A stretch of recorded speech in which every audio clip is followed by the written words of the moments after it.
Hi all welcome back to Yash ಅಡ್ಗೆ ಮನೆ. ನಾನು ಬಂದಿರೋದು ಮತ್ತೊಂದು super tasty and different type ಆಗಿರುವಂತಹ ರೆಸಿಪಿಯೊಂದಿಗೆ. ಪನ್ನೀರ್ನಿಂದ ಒಂದು ರೆಸಿಪಿನ ಮಾಡೋಣ ಬನ್ನಿ. ಇವತ್ತು ಪನ್ನೀರ್ನ ತೊಗೊಂಡಿದ್ದೀನಿ, ಅದನ್ನು ಸೈಡಿಗೆ ಇಟ್ಟು ಇವಾಗ ಒಂದು ಪಾತ್ರೆಯಲ್ಲಿ ಒಂದು 5 ರಿಂದ 6 ಹಸಿಮೆಣಸಿನ್ಕಾಯಿ, ಒಂದು 6 ರಿಂದ 7 ಸುಲಿದಿರುವಂಥ ಬೆಳ್ಳುಳ್ಳಿ, ಒಂದು ಸಣ್ಣ ಕಪ್ನಷ್ಟು ಶೇಂಗಾನ ಹಾಕ್ಕೊಂಡು ಡ್ರೈ ರೋಸ್ಟ್ ಮಾಡಬೇಕು.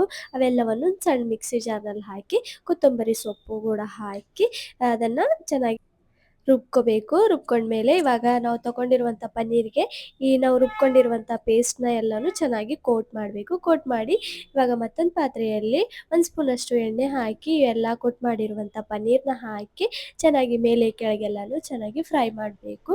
ಅದು ಎಲ್ಲ ಹಸಿ ವಾಸನೆ ಹೋಗಿ ಚೆನ್ನಾಗಿ ಫ್ರೈ ಆಗಬೇಕು. ಆ ಥರ ಫ್ರೈ ಮಾಡಿದ್ಮೇಲೆ ರೆಡಿ ಆಯಿತು ನಮ್ಮ ಸೂಪರ್ ಟೇಸ್ಟಿ ಆಗಿರುವಂಥ ಪನ್ನೀರ್ ಟಿಕ್ಕಾ ಕ್ಯೂಬ್ಸ್. ನೀವು ಕೂಡ ಮನೆಯಲ್ಲಿ ಒಂದ್ಸಲ ಟ್ರೈ ಮಾಡಿ, ಡಿಫ್ರೆಂಟ್ ಆಗಿರುತ್ತೆ, ಟೇಸ್ಟ್ ಕೂಡ ಸೂಪರ್ ಆಗಿರುತ್ತೆ. ಮತ್ತೊಂದು ವಿಡಿಯೋದಲ್ಲಿ ಸಿಗ್ತೀನಿ, ಅಲ್ಲಿವರೆಗೆ ಬಾಯ್.